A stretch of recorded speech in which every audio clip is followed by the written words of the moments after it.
Muy buenas a todos y bienvenidos a otro vídeo más de The Slow Button, y hoy tenemos 5 cosas que nos ha enseñado este inicio de la temporada 2025. Bienvenidos a todos a un nuevo vídeo de The Slow Button. Este fin de semana no hay carrera, pero vamos a seguir trayendo vídeos al canal. Y ya aprovechando John, que nos acompaña hoy, veis que no está Javi, aprovechando este inicio de 2025, este pequeño, parón, no es un parón porque es una semana de parón antes de un triple header, vamos a aprovechar para ver qué nos ha enseñado este inicio de temporada de las carreras de Australia y de Japón, John. Sí, es interesante, buenas tardes David, analizar un poco después de estas dos carreras qué es lo que ya más o menos empezamos a dibujar de la parrilla actual, pilotos, equipos. Hemos intentado reducirlo al máximo en 5 claves, seguramente hay más, invito a la gente a que las deje en comentarios si tienen más, pero bueno, estas son nuestras 5 claves o nuestros 5 primeros aprendizajes de lo que llevamos de temporada 2025. Son nuestras 5 cosas que hemos resaltado de este inicio de temporada, y yo creo que el primero es el más claro porque evidentemente hemos tenido movida estos últimos días y ya desde el principio de temporada había el run, y es que Red Bull sigue consumido por su propio, vorágine de dinámica pilotos, equipo, dinámica, sí. Y parece que todo va peor.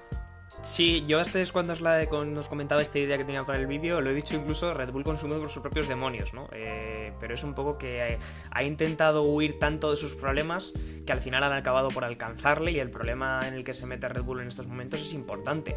No por Lawson, lo de Lawson me parece una consecuencia más bien del problema, sino por pensar que la solución sigue siendo quemar pilotos con un coche que creo que progresivamente cada vez es menos competitivo y que cada vez está más exclusivamente centrado en Max Verstappen, tanto que ya ni siquiera él puede llevarlo todo lo rápido que se podría, o todo lo rápido como para competir con otros coches más competitivos como el McLaren, ¿no? Es decir, Red Bull ha confiado mucho en los últimos años en cómo Verstappen es capaz de llevar este modelo de coche, de llevarlo muy rápido, pues nos conformamos, pero a lo mejor en algún momento tienes que empezar a pensar, oye, queremos un coche rápido, queremos un coche nervioso, pero queremos un coche que puedan llevar, y a poder ser que puedan llevar 2 pilotos, que al final es lo que te hace ganar un mundial de constructores.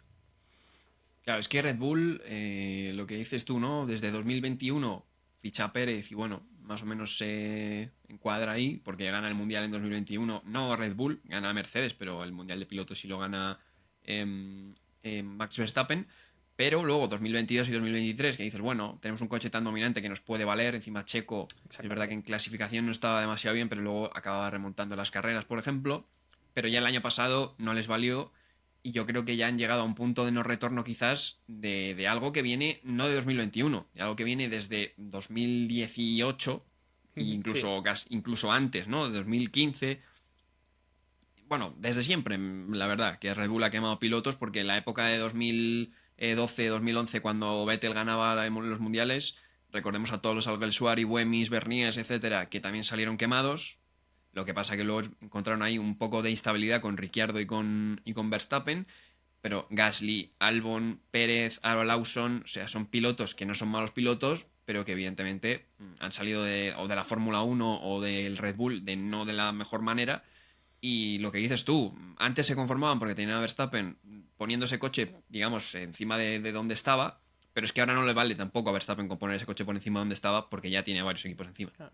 Es que ya ni siquiera Verstappen te es suficiente para poder hacer ese coche competitivo. Es decir, el Red Bull siempre ha sido un coche competitivo desde hace unos años, desde 2022, claramente dominante. Entonces ahí lo que se ha ido igualando es cuánto de competitivo es mi coche respecto a cuánto de difícil de llevar es. En 2022 a lo mejor estábamos así, es un coche difícil de llevar, ok, pero Verstappen lo lleva muy bien y Checo lo suficientemente bien como para dominar el mundial, pero ha ido bajando la competitividad del coche y sigue siendo un coche muy difícil de llevar.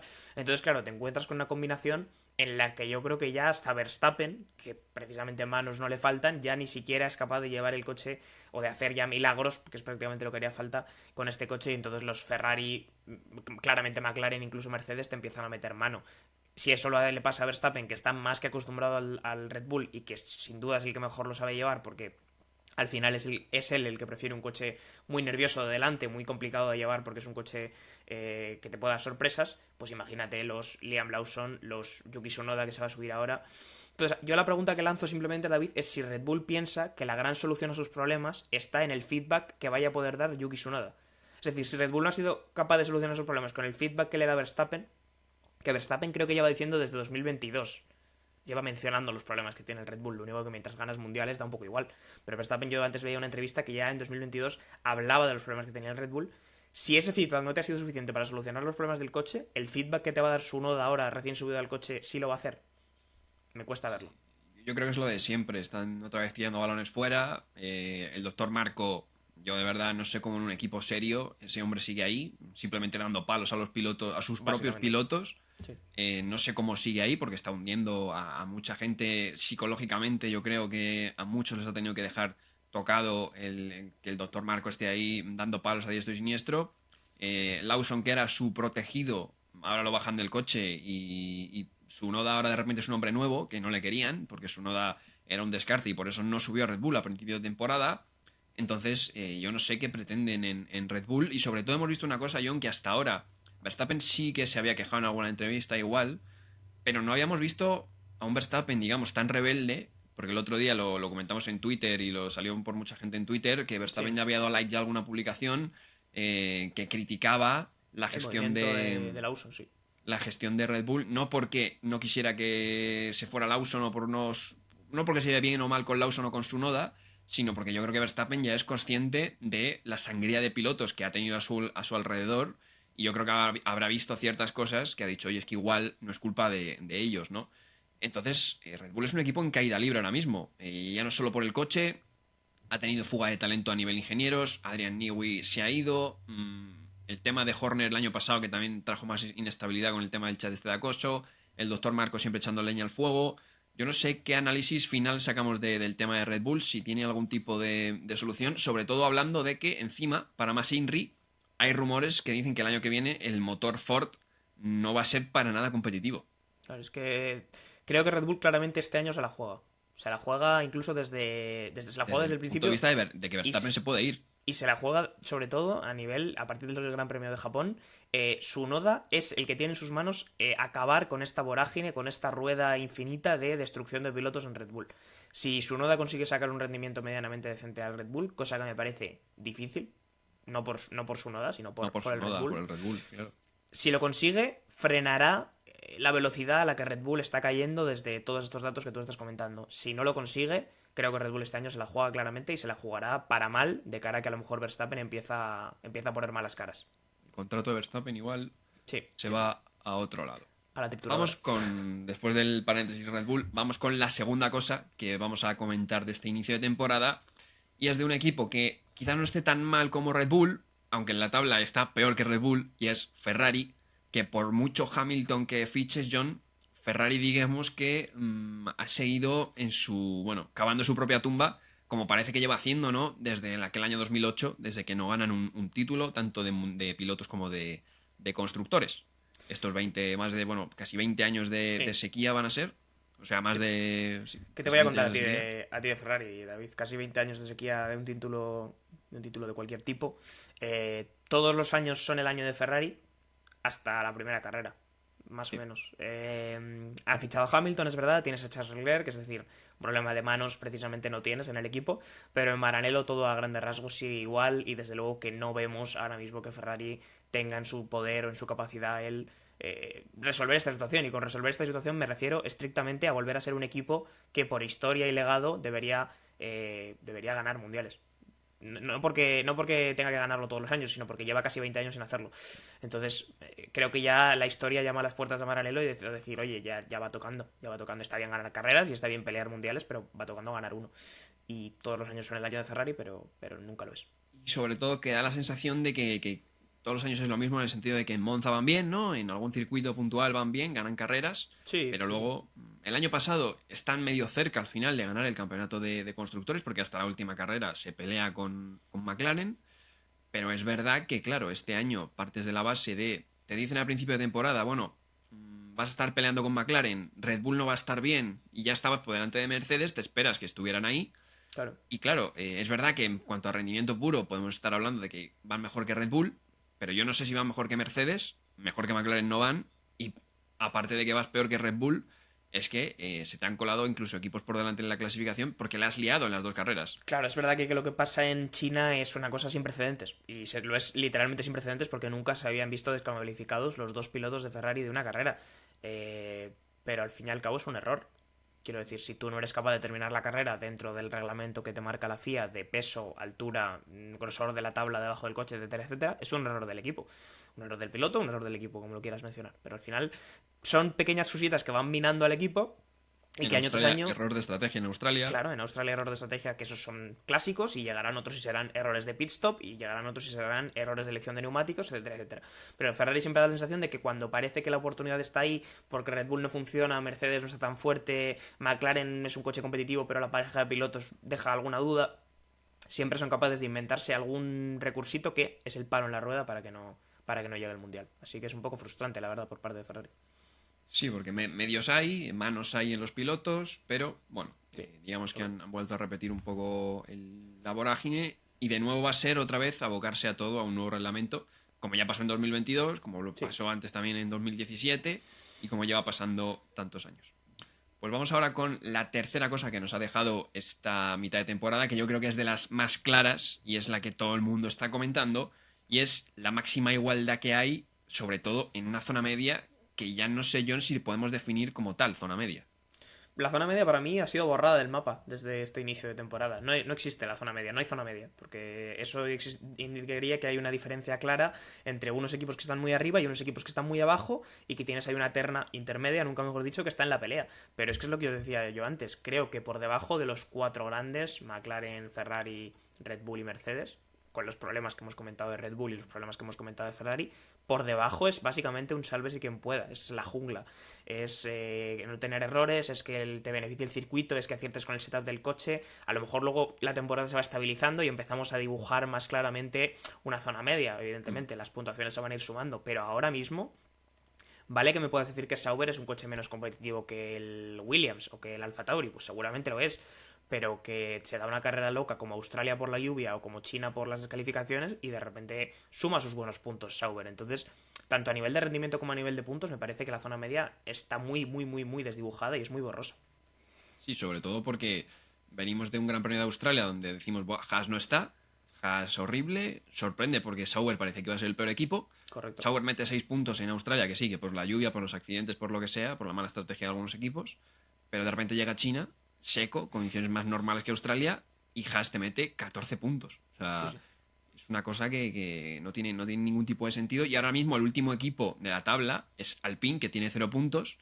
Un Alpine que, si tú piensas en un Pierre Gasly y te dice que en la siguiente carrera en Japón va a quedar séptimo, tú dices, me lo creo. Pues O puede sea, ser, puede ser. no es el Alpine del año pasado. Sí, sí. Entonces, es una Y zona muy difusa. es una buena demostración, David, el hecho de que, como tú dices, solamente hay un equipo que en dos carreras no ha sumado puntos y solamente hay un piloto que es Fernando Alonso y porque ha abandonado en las dos. Ujú. Que de lo contrario seguramente también habría sumado. Eso te da un poco la sensación de que todo el mundo tiene la posibilidad de quedar prácticamente en cualquier posición entre el sexto, séptimo y el número 20. O sea, está muy, Encima, muy, muy está variado. ayudando también mucho que haya rookies, que haya un Claro, claro, piloto claro. de Red Bull que no esté, un piloto de Mercedes que sea rookie, ¿no? O sea, está viendo esas cosas que, claro, están dejando algunos huecos libres, pero que hemos visto los rendimientos de, por ejemplo, VCarp o de Williams, pues han estado ahí. Incluso es que el propio VCarp estuvo a 2 décimas de Red Bull Claro, es que en China. Entonces, eso la zona tonifica todo media, mucho, tonifica mucho el paquete, sí, sí, sin duda. la zona media cada vez menos media. Veremos. Yo creo que va a haber salsa ahí la temporada. Si por arriba igual no está tan definido, yo creo que va a haber mucha pelea por ahí atrás. Puede que sea el filón de la temporada, aunque parezca menos apetitoso que un mundial. Pues bueno, yo creo que también es interesante que haya una zona media muy, muy difusa. Vamos con el siguiente. Si ya pasamos de la zona media a la zona alta, a la zona altísima, porque vamos a hablar de McLaren, que evidentemente parece que está claro que es el coche de referencia, es el coche más veloz, más rápido, pero digamos que no tiene un Hamilton Mercedes, un Verstappen Red Bull, un Michael Schumacher Ferrari. No hay Claro. un piloto que parezca que vaya a dar. Igual ahora Norris o Piastri o los dos se ponen a hacer magia. Pero no parece que ninguno de los dos vaya a ser este piloto de no, es que va a ganar todas las carreras, va a salir en la pole todas las carreras y no le vas a ver. No. McLaren va a ganar carreras porque tiene el coche más rápido. Tiene unos pilotos que no son malos, pero que parece, John, que no están todavía en ese punto, no sé si de madurez o de talento o de lo que sea, para dominar. Entonces van a estar al filo de la navaja en muchas ocasiones cuando quizá deberían tener más margen.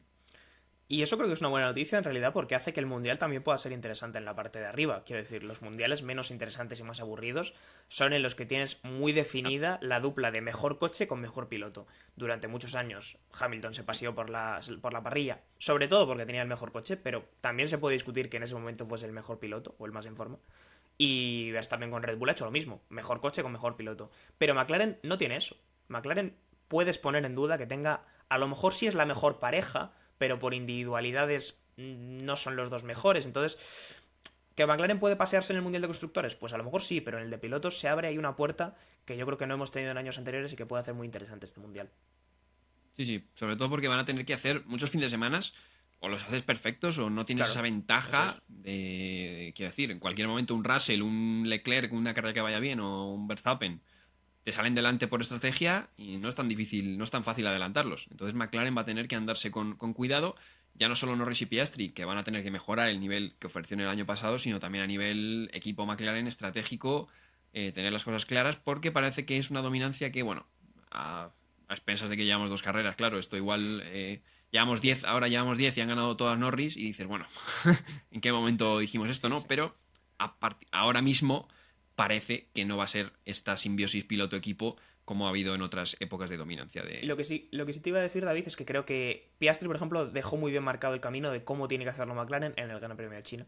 Hizo un buen dibujo de cómo hay que hacer una clasificación seria, salir desde la pole, sin tonterías, ir a ganar la carrera y ya está. Y creo que lo único que puede poner en peligro eso fue aquel mensaje que tuvieron que decirle a Norris cuando te estaba empezando a tener problemas con los frenos, en los que le tuvieron que decir, preferimos que termines y hacer un 1-2 a que acabes contra el muro. Así que deja de apretar. Creo que esa ambición, ese ego que pueden tener los dos por ser pilotos jóvenes que tienen ganas de ganar su primer mundial, de demostrar, y que ya se vio, por ejemplo, en Hungría el año pasado, con toda aquella polémica, creo que puede ser el gran problema al que se puede enfrentar McLaren de cara a sus intereses como equipo. Y si consiguen frenar eso y hacer fin de semana sólido, serio, de anteponer el resultado de equipo, ganarán el mundial con facilidad. Si no, se pueden meter en líos. Pues sí, se pueden meter en líos, van a estar al filo de navaja muchas veces. Y vamos con la quinta y última cosa que nos ha dejado este inicio de temporada. Y es que, bueno, los españoles evidentemente no han tenido el mejor inicio posible de temporada. No vamos a decir que sea inesperado, porque evidentemente No. Carlos Sainz baja de un Ferrari a un Williams. Por muy bien que vaya el Williams va a ser bajar, y por muy mal que vaya el Ferrari va a ser bajar igualmente. Y Fernando Alonso, pues si preveíamos que no iba a tener un buen inicio de temporada porque el Aston Martin no iba a rendir, lo que no nos imaginábamos es que fuera a tener pues, un accidente y un fallo de frenos que no le iba a dejar sin puntuar en ambas carreras, pero que quizás hay que ser pacientes, ¿no, John, con los españoles porque preveíamos que el inicio de temporada no iba a ser el más brillante. Yo creo que la palabra es esa, paciencia. Hay que entrenar mucho la paciencia este año, tanto con Sainz como con Alonso. Esto a lo mejor se puede aplicar a otros pilotos, pero bueno, nosotros lo estamos centralizando en los españoles. Creo que los dos están en posiciones en las que, bueno, seguramente hay opciones de crecimiento, en las que Williams creo que este año ya da un paso adelante respecto de donde venía, en el que Aston Martin está intentándolo, haciendo una gran renovación. Hablo de túnel de viento, hablo evidentemente de la más que comentada llegada de Newey, pero en ambos proyectos la paciencia es la clave. Y creo que en ambos proyectos el mirar a largo plazo es lo que puede empezar a darte resultados positivos. Como tú bien dices, no teníamos muy claro, no se podía esperar que fuesen a empezar peleando por podios ninguno de los dos.